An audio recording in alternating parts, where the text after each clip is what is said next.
Hello, everyone. Welcome back to the Unqualified Podcast. This is episode number 8. I'm Austin. I'm Logan. And we just wanted to start this episode off with a disclaimer. Just kind of a reminder. Just a reminder to people that we are not professionals. We do not have very formal training on this. There's no education on this. This is from our personal experience, from what we've gathered through a little bit of research.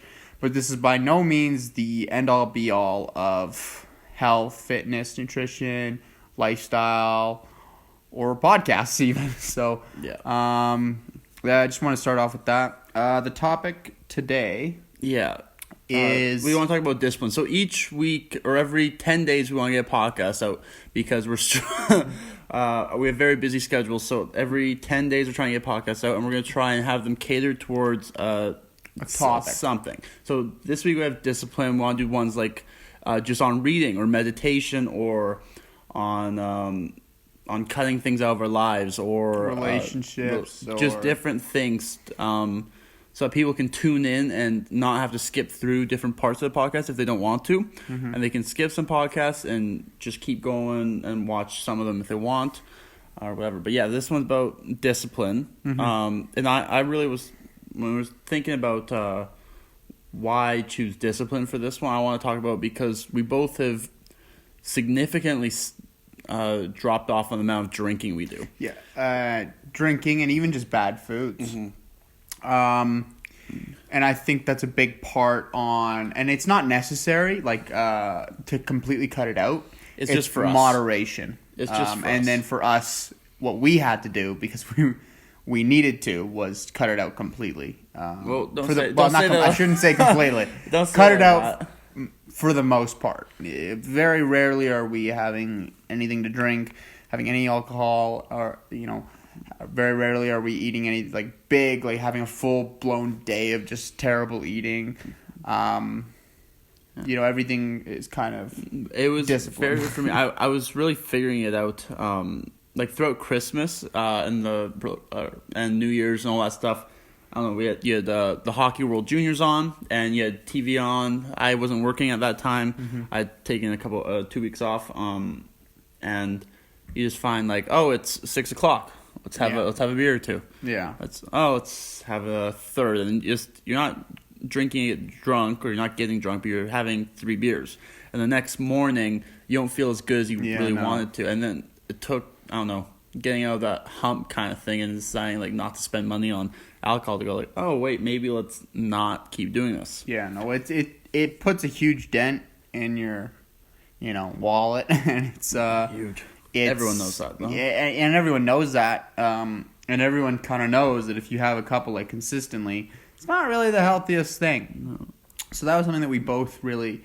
But it works for us too, though, because we're not people that rely on, let's say, social gatherings as well. We're not in... This is a bad example. I'm trying to think off the top of my head.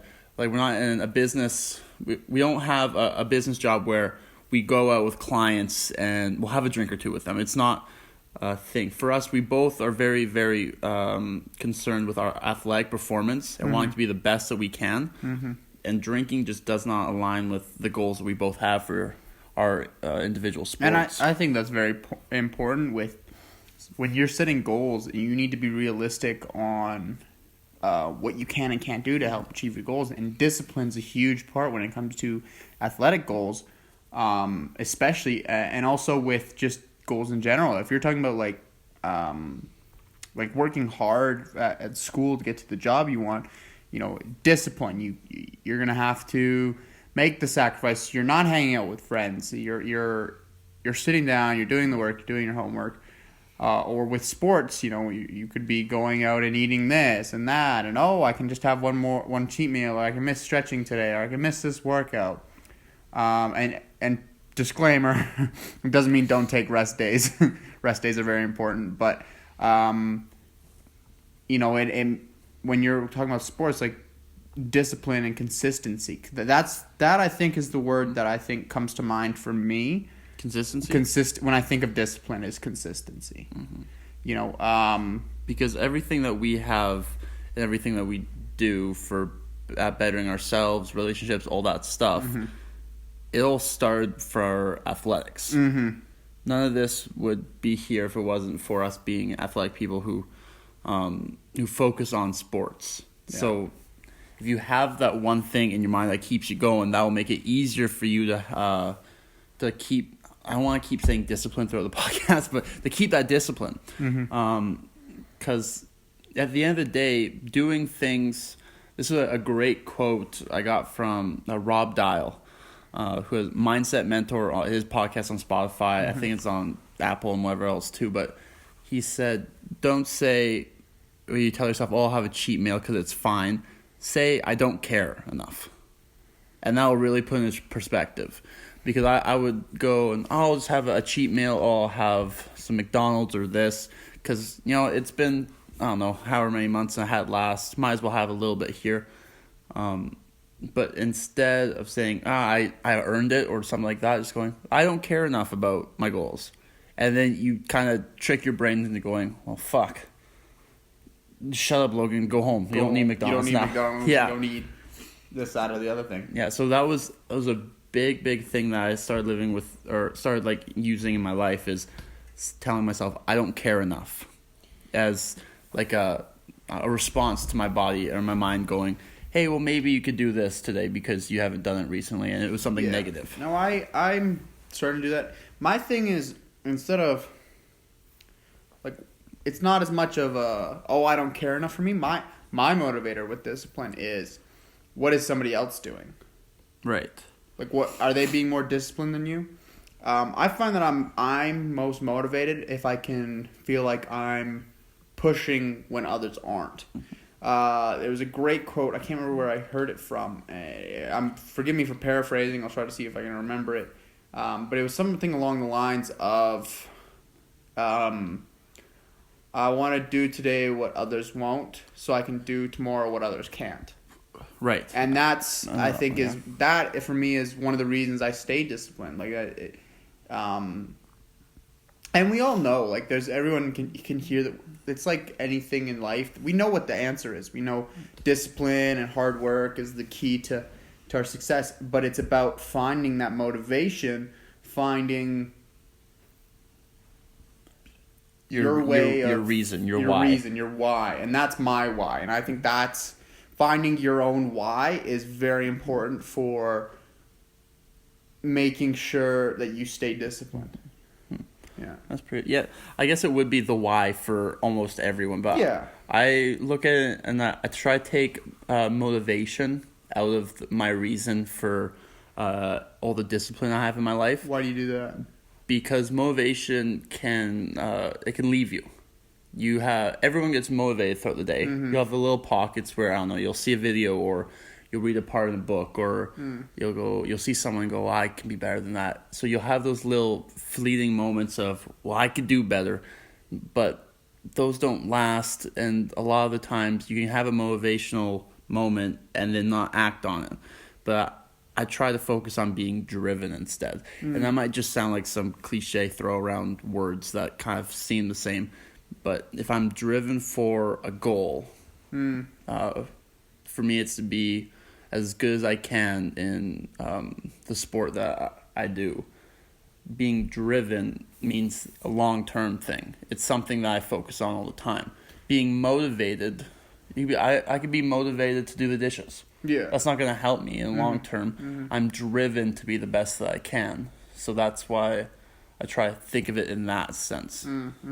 I don't know if that makes too much sense, but so you'd rather be, if somebody were to say, oh, he's motivated, or oh, he's driven, you'd rather they said, oh, he's driven. Driven, yeah. Driven, like he's driven to achieve his goals. Yeah.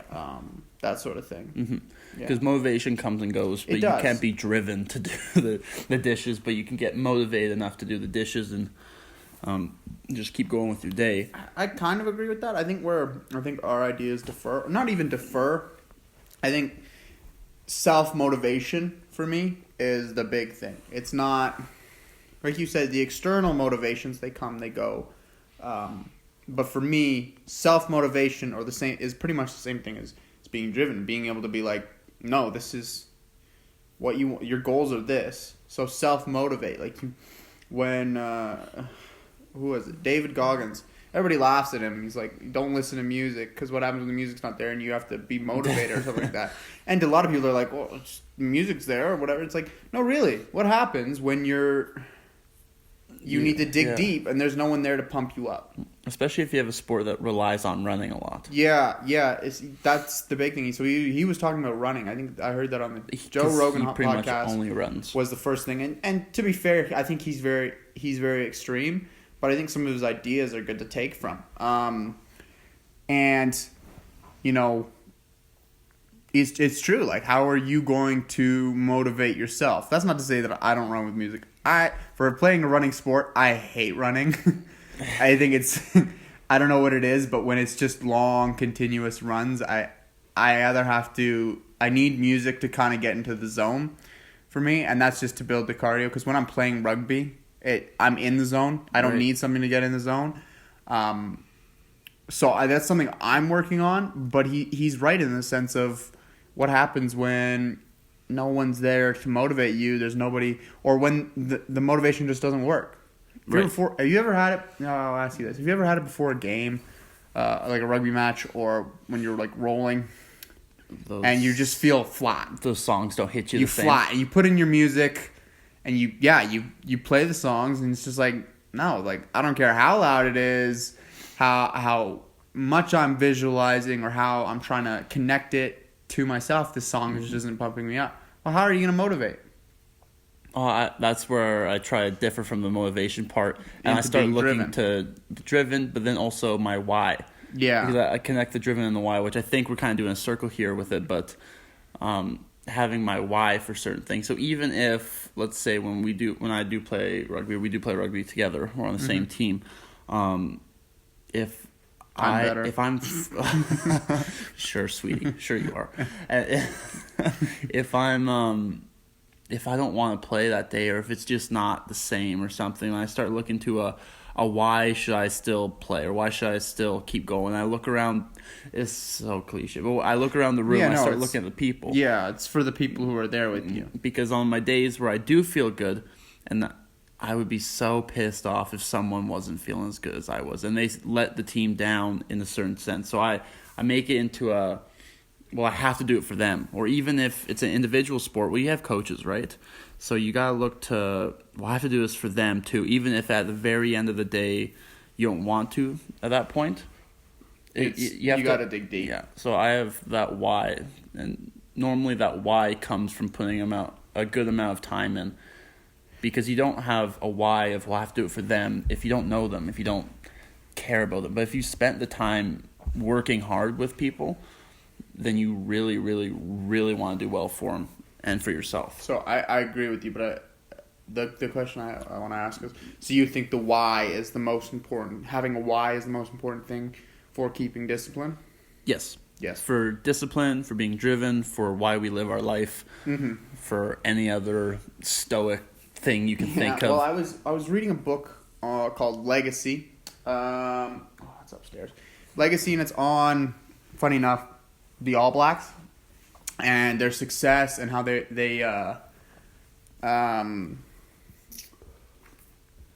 what's the word? Their culture and how it can connect to businesses, and how, like, what lessons you can take from them. And one of their biggest things that they talked about for most of the book throughout was how people need to have a purpose. People are drawn to this idea of having a reason of being on this earth, of having a purpose, a why, and having a cause to get behind. So if you don't have a cause, like, you can be disciplined, but end of the day, like, you're going to be more likely to fall off. That discipline will run out if you don't have a cause. When you, sure, you're disciplined now, but what happens when you got to dig deep and figure out, well, why am I doing this? Mm-hmm. And if you don't have a why, then... Well, especially during the lockdown and all the coronavirus stuff that we have going on, most, if not all, sports aren't going on right now. Unless you're playing professional, then you might be able to. But if you're not, which 99.9% of us aren't, then you're not doing anything right now. So this is where it really comes out whether or not you want You have that reason set in stone in your mind of why you do it. And I think we kind of actually saw who had their why and who didn't without pointing any fingers. I'm not saying that if you got in shape, you were disciplined, or if you got out of shape, you were undisciplined. But in my opinion, everyone who was saying, oh, like, people are either getting really out of shape or really in shape, well, yeah, there was a reason. There was no more excuses. There was no more anything. It was you have a chance to be disciplined. There's nothing holding you back. Are you going to be motivated or be driven, as you would as you would prefer, and get to your goals? And I think health is where you could see it the most. But even just in career-wise, there was a lot of people who went, "Well, my career is being put on hold." Yeah, there's books. There's people you can learn from. You can do research. You can constantly, like, even when people were working from home, it just didn't feel the same. And I think there's a lot of people. And I'm not saying all were like this, or I'm not saying that when the lockdown happened, everyone should have been just grinding 24/7.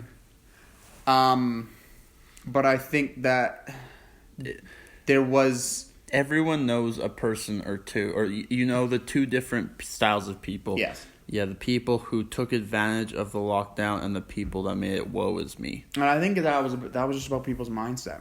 And there was a lot, I will admit, there was a lot of woe is me from me. There's a lot of it still. And there still is. There's still something I'm dealing with. 18 years old, my entire part of my life where I was 18, that entire year, won't have even had a practice of rugby. And that's really kind of hard for me to accept. I didn't have a graduation for high school. I didn't have that last semester. I didn't even say bye on that last day. I think I've told you this. And I left. Mm-hmm. Thinking, I'm going to see everybody on Monday. And I just walked out quickly. And there's so many people I wished I would have stayed and said bye to. But rather than what was me, I use that as part of my drive. Like, use your hurt as a motivation. Right. And people will laugh, and that's fine. I don't really care. The bury your sadness in muscles. Yeah. That thing. People will laugh, but I actually found that was a great motivator for me. And then once I got into the routine, for me, working out is like therapy. And I'm sure you've seen it where I work out and I come upstairs and I'm less likely to punch you in the face. Yeah. And that's what happened is I had kind of fallen off towards the end of the year in terms of working out. I wasn't not working out, but I wasn't as disciplined with it or as consistent with it. And I think that once I got that jump started, once I remembered my why and remembered that there's always a way to improve. Remember, everyone should be finding ways to improve, or in my opinion, should be finding ways to improve. Physically and mentally. And physically and mentally. And so it's about being disciplined enough to, when you feel down, go, suck it up. Yeah. And that's a very stoic mindset, but that's one that I believe in. Well, a book I read called Anxiety in the Brain, mm-hmm. It gave me my favorite quote that I've ever read from anything ever. Anything ever, whatever. Which was the situation, and you can fill in the blank with this, but it's not the situation you're scared of, or not the situation you're mad at, or not the situation that anything. It's how you perceive the situation. So this situation sucks, but it only sucks if you perceive it this way. You could look at it as, well, I can take this and run with it now rather than something else. So it's all a mental, how do you see things? And we keep going back to these words, our why, our reason, the motivation, driven, discipline. But it's all, as long as you perceive something to be a way it is, if you believe, you can... Yeah, believe. It's basically that if you have the courage to, believe something and speak it, it'll happen. But that kind of conceive, believe, achieve. That thing. Yeah, where it's that kind of mental fortitude. We're just being able to just being able to have your why and keep going with things. Mm-hmm. I have a question for you. Sure. Why do you think that quote stuck with you so much? Do you feel like it was something that you were struggling with in your life, or you were constantly perceiving things a certain way, or do you feel like it was just something that you could, use as something to remind yourself that things aren't always as bad as they seem?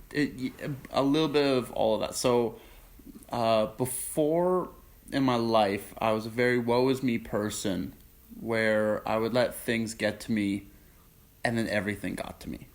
It wasn't, this happened, but it's only one thing. Well, it's this happened, so the rest of the day must suck.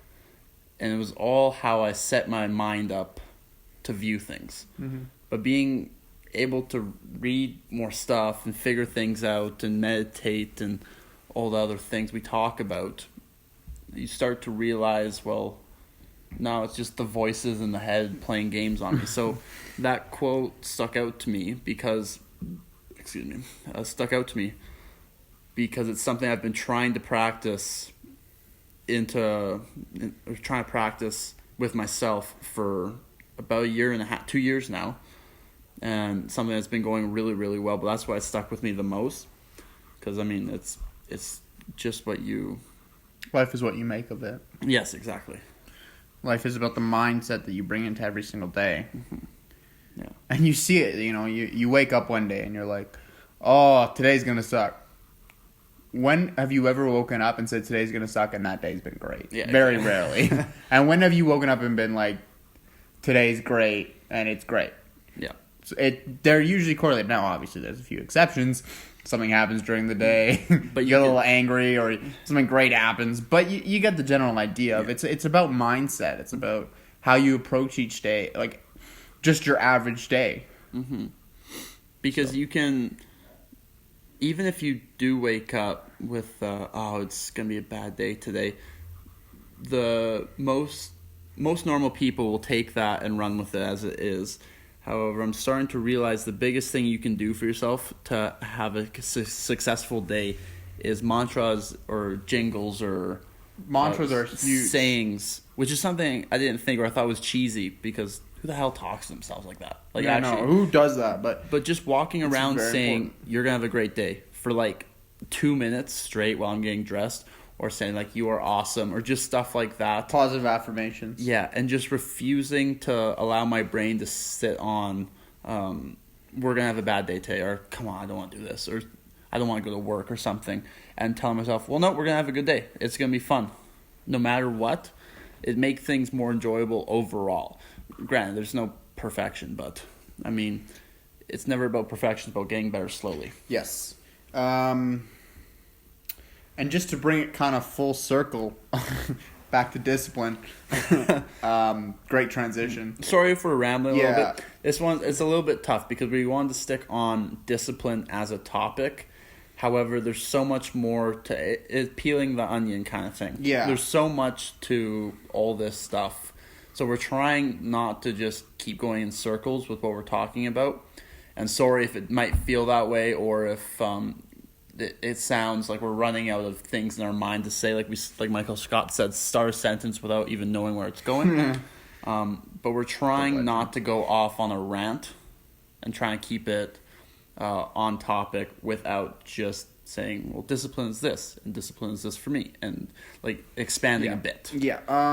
Sorry. But anyways, bringing it back to discipline, the idea of perspective, the way it kind of brings full circle, I think discipline and how you approach discipline, how you feel about discipline, is very much about your perspective.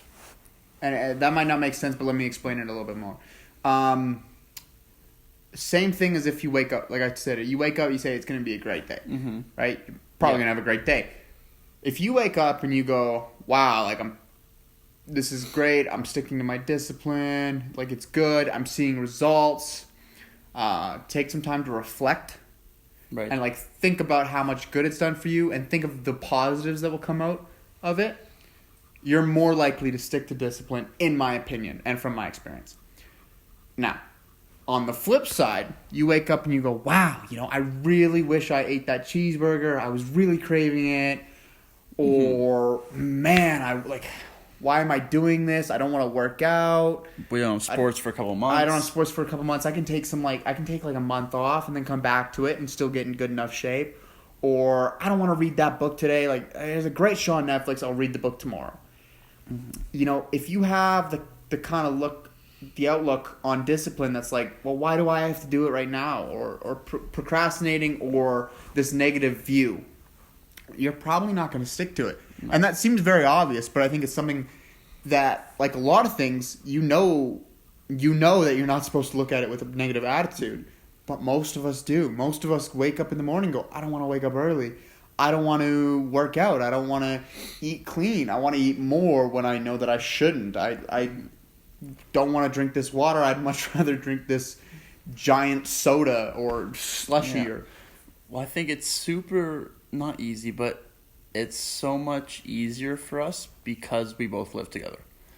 And you are who you surround yourself with. Yeah, that's a big thing. If I was by myself, those cheat days, as I would call them and justify them in my head, would be a lot more frequent because I wouldn't have someone who was motivated or whatever in the house going, well, no, I'm going to drink some water instead and I'm going to eat a salad instead.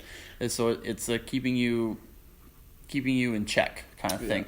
Because, you are who you surround yourself also, with 100%. That's a tip that I think I should give to anybody who's just getting into fitness, health, from our experience. From our experience, in my opinion, it's much easier to stick to something when you have someone doing it with it or you tell someone about it. And here's what I mean. If I'm going, okay, I'm going to work out for the next month, and I just tell myself that, I'm just going to get started this next month. We'll do workout and we'll see how it goes. No one's holding you accountable except for you, which should be enough, but for some people it isn't, and that's fine. If you now go, and I came home one day and I was like, hey Logan, I want to work out for the next month. Hold me accountable. Hold me accountable, or even if I didn't say that, if I go and I want to quit, and then I come home and you're like, did you work out today or something like that? Yeah. Not bad, but it's a reminder of, hey, I committed to it. I'd make fun of you, at the very least, and I'd annoy you into working. Yeah, you would. But it's a reminder that, you had this goal and you're accountable for it now. People are holding you accountable to it. And I think that when people aren't being held accountable, sometimes it's really easy to fall off that discipline, to just go, nope, I don't want to do it today. Yeah, I'm okay. Yeah, I'd rather not. So that's a tip that I give for people who are just starting out, based off my experience. So yeah. But once again, one thing I'll probably bring up in every episode we do with things is, this sounds like a lot. We talked about reading, we talked about eating healthy and no cheat days for us, and not drinking, and working out every day. Most days or whatever. I still believe wholeheartedly that you need to work yourself into it. So I believe if you're starting out, let's say you're overweight, unhealthy, unhappy, just all the stuff, I would say start with 2 things. And not the hardest things either. No, don't be like, well, I'm not going to have cheat days and I'm not going to watch television, for example. Just start with smaller things. Something like, okay, I'm going to drink more water today. Yeah, I'm going to drink more water. I'm going to go for a walk. Or I'm going to try to cut down my calories a bit today. Now, not restricting what you want to eat per se at that point, but more, I'm just going to eat less. Yeah. Or, like you said, a walk, or just... Even, I'm just going to work out today, and that's all that's going to change. Yeah. And then tomorrow, I'll work out again, and maybe I'll add... It's about adding things slowly, not rushing into it. Yeah, because when people become overwhelmed, or at least for me, and people I know throughout growing up, is when you make drastic changes, you overwhelm people, and they don't want to do it. People like that comfort zone. Mm-hmm. So if I can slowly switch out the comfort zone with it's 70% comfortable...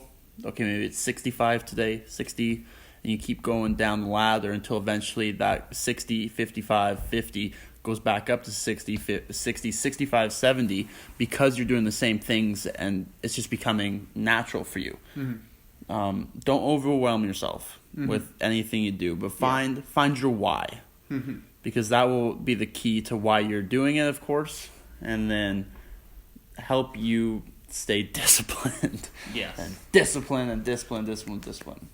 Yeah. So I think that's. I hope that's okay for you guys. That's a good kind of idea of how we view discipline in our lives and how we bring it into each day and into everything that we do. If you're still listening at this point, just let us know. Was this okay for you guys? Would you like it more on topic of sorts? Is there something you guys want us to talk about? Do you want us to branch out off of things, or do you want us to stick on the same topic? Is it going to be a podcast where you guys like us just ranting and raving about what's been going on in the week, health related wise, like, oh, I've been reading this book and this is what I got from it? Yeah, or anything at all. All right, peace.